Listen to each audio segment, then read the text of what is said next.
بسم اللہ الرحمن الرحیم۔ سامعین محترم، آج کی ویڈیو میں بتاؤں گی کہ ہم جو امام زمان اجل اللہ تعالی فرجہ شریف کی غیبت کبریٰ میں زندگی گزار رہے ہیں تو ہماری ذمہ داریاں کیا ہیں، یہ سب جاننے کے لیے ویڈیو کو لاسٹ تک ضرور دیکھیے گا۔ لیکن ویڈیو شروع کرنے سے پہلے میری ان سامعین سے درخواست ہے جو میرے چینل پر نئے ہیں وہ ویڈیو کو لائک اور چینل کو سبسکرائب کرنا مت بھولیں۔ اب میں باقاعدہ ویڈیو کا آغاز کرتی ہوں۔ سامعین گرامی قدر، ہماری ذمہ داری صرف یہ نہیں کہ ولادت امام زمان اجل اللہ تعالی فرجہ شریف کے روز جشن منا لیں اور پھر سارا سال امام علیہ السلام کو نظر انداز کیے رہیں، بلکہ روایات میں کثرت کے ساتھ آیا ہے ہر مومن کے کم از کم 8 فرائض ہیں جنہیں انجام دیے بغیر وہ امام علیہ السلام کا صحیح معنوں میں ماننے والا نہیں ہو سکتا۔ سب سے پہلا فرض مومن کا آج کے دور میں یہ ہے کہ ہر وقت اسی غم میں زندگی گزارے کہ خدا کی مصلحت کے تحت امام علیہ السلام غائب ہیں۔ ہمارے گناہ اور دشمنوں کی کثرت کی وجہ سے امام غائب ہے، اور کتنے بڑے غم کی بات ہے ایک مومن کے لیے کہ امام علیہ السلام موجود ہوں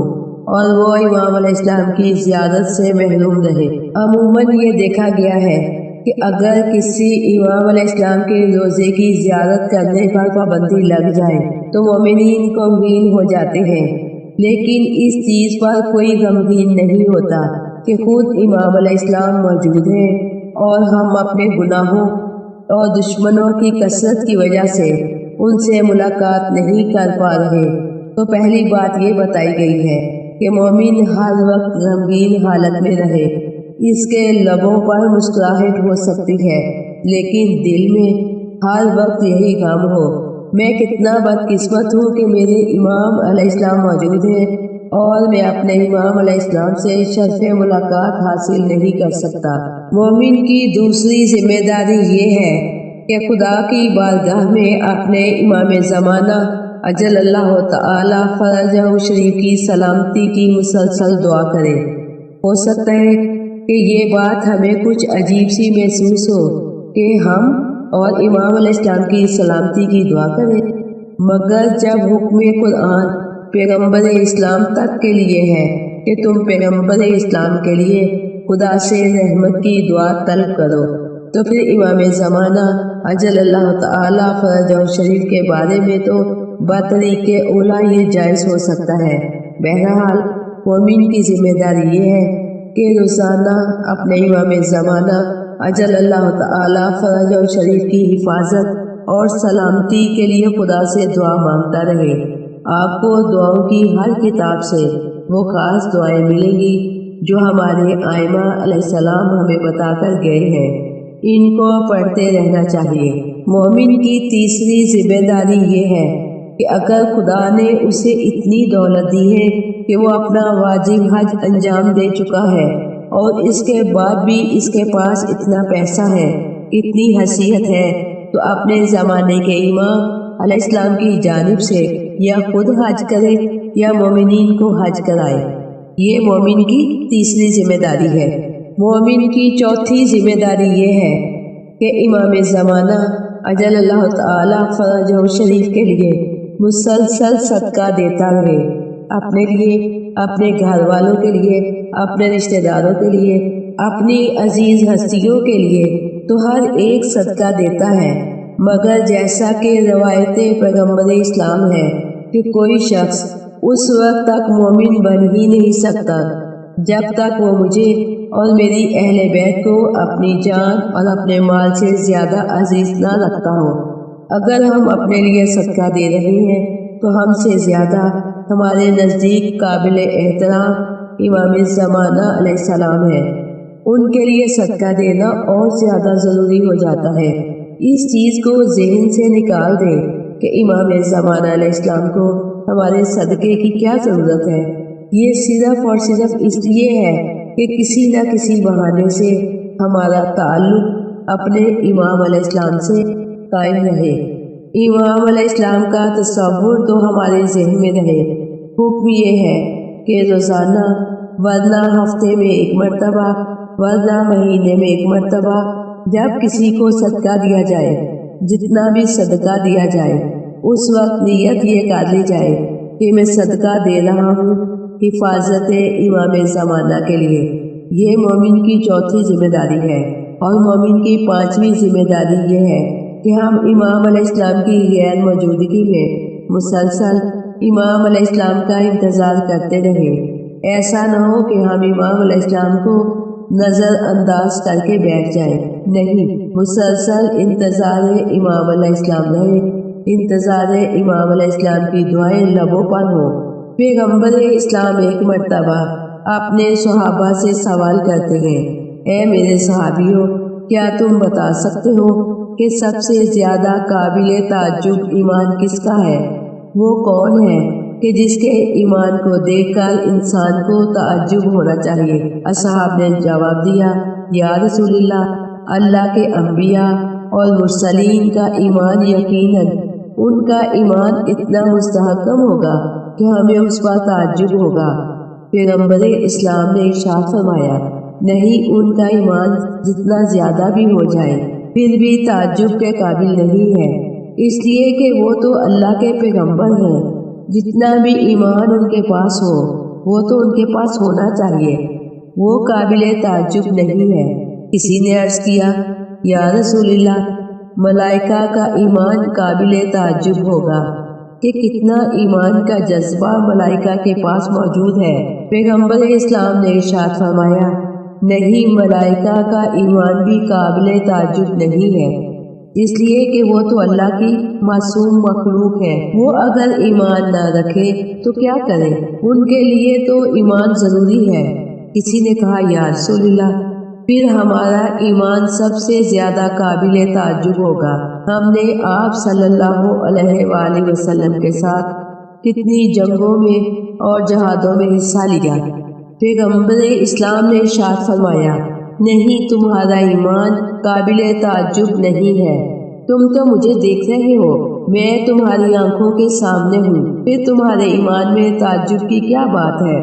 اصحاب نے عرض کیا، یا رسول اللہ، پھر آپ ہی بتائیے کہ کس کا ایمان سب سے زیادہ قابل تعجب ہے؟ پیغمبر اسلام نے ارشاد فرمایا، سب سے زیادہ قابل تعجب ایمان آخری زمانے میں آنے والے ان مومنین کا ہے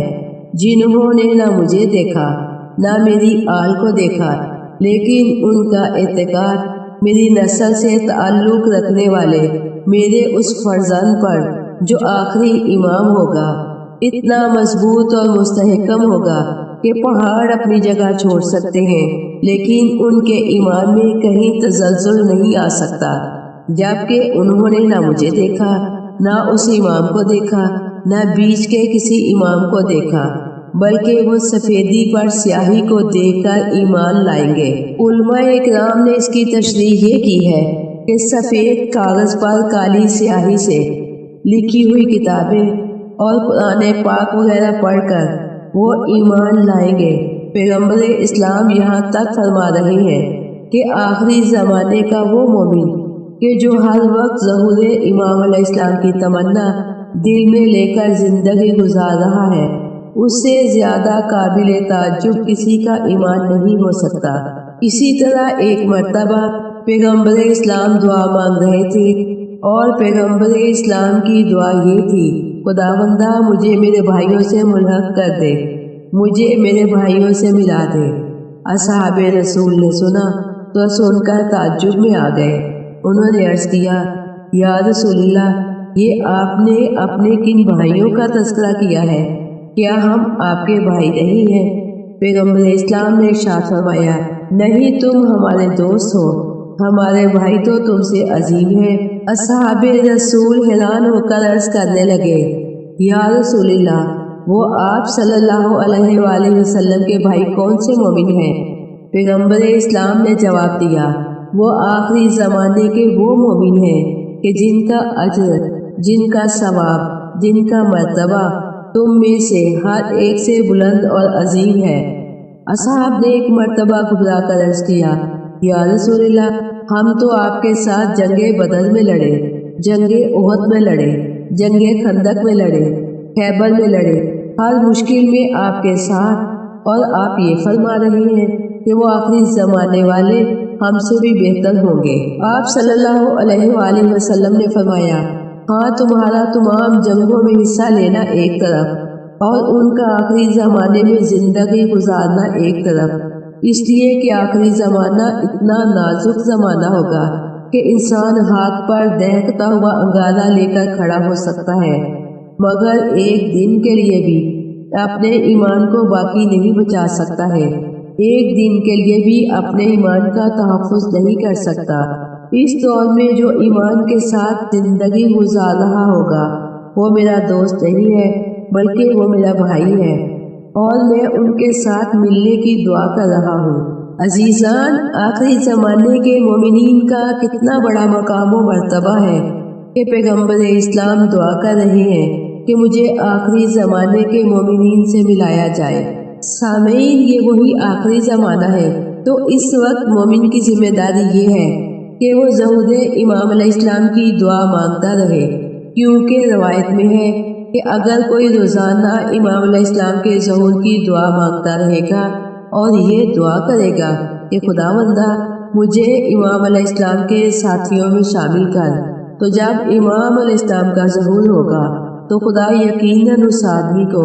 امام علیہ السلام کے سپاہیوں میں شمار فرمائے گا۔ اگر وہ مر گیا تو قبر سے اٹھایا جائے گا اور امام کے ساتھیوں میں شامل ہوگا۔ یاد رکھو، ایک دن اس تمنا کے ساتھ گزارنا کہ امام ظاہر ہو جائیں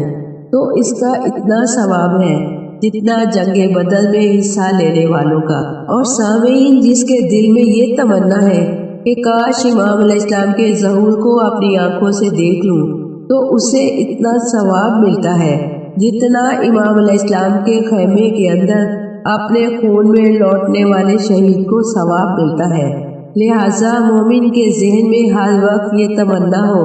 کہ میں کسی نہ کسی طرح امام علیہ السلام کے ظہور کے زمانے کو پالوں۔ مومن کی چھٹی ذمہ داری یہ ہے کہ جب بھی کوئی مصیبت نازل ہو، جب بھی کوئی آفت نازل ہو، تو ہمیشہ استغاثہ امام زمانہ علیہ السلام سے کیا جائے۔ روایات میں ہے کہ جو صحیح معنوں میں امام کا ماننے والا ہوگا وہ کبھی اپنے زمانے کے امام کو دعا میں نظر انداز نہیں کرے گا۔ خاص طور پر عریضہ، جسے 15 شعبان کو لکھا جاتا ہے،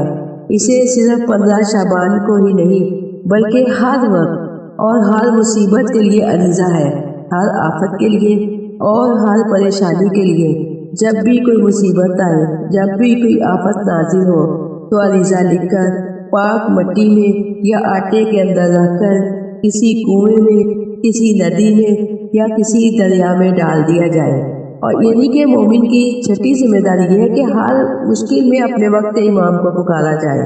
اور ساتویں ذمہ داری یہ ہے کہ جب امام علیہ السلام کا نام آئے تو بہتر یہی ہے کہ انسان کھڑے ہو کر اپنے امام کو سلام کرے۔ یہ 8ویں امام علیہ السلام کا بتایا ہوا طریقہ ہے کہ جب دیبل خزائی نے 8ویں امام علیہ السلام کے سامنے قصیدہ پڑھا تھا جس میں تمام معصومین علیہ السلام کا تذکرہ تھا، تو جب 12ویں امام علیہ السلام کا تذکرہ آیا تو 8ویں امام علیہ السلام کھڑے ہو کر ماتھے پہ ہاتھ رکھ کر امام زمانہ کی تعظیم کی تھی۔ یہ ذمہ داریاں ہیں جو ہم میں سے ہر مومن کو آج کے دور میں انجام دینا ہے، لیکن آپ پلٹ کر دیکھیں تو آپ کسی ایک مومن کو بھی ان میں سے کوئی ایک ذمہ داری انجام دیتے ہوئے نہ پائیں گے۔ یہ احکامات خداوند متعال نے صرف اس لیے رکھے تاکہ ہمارے ذہنوں میں امام زمانہ علیہ السلام کا تصور رہے اور ہم ہر وقت ظہور کی دعا مانگتے رہیں،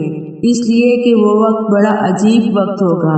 اور بہت کم مومن ایسے ہوں گے جو اپنے ایمان کو سلامت رکھ پائیں گے۔ مومنوں کی اکثریت اس وقت گمراہ ہو جائے گی اور مومنوں کی اکثریت اس وقت اپنے زمانے کے امام علیہ السلام کی تکذیب کر بیٹھے گی۔ اگرچہ یہ بھی حقیقت ہے کہ امام علیہ السلام کو کسی شیعہ کی ضرورت نہیں ہے، حقیقی اعتبار سے بھی امام علیہ السلام ہمارے محتاج نہیں بلکہ ہم امام علیہ السلام کے محتاج ہیں۔ اور ظاہری اعتبار سے بھی یاد رکھیے کہ جب ایک مرتبہ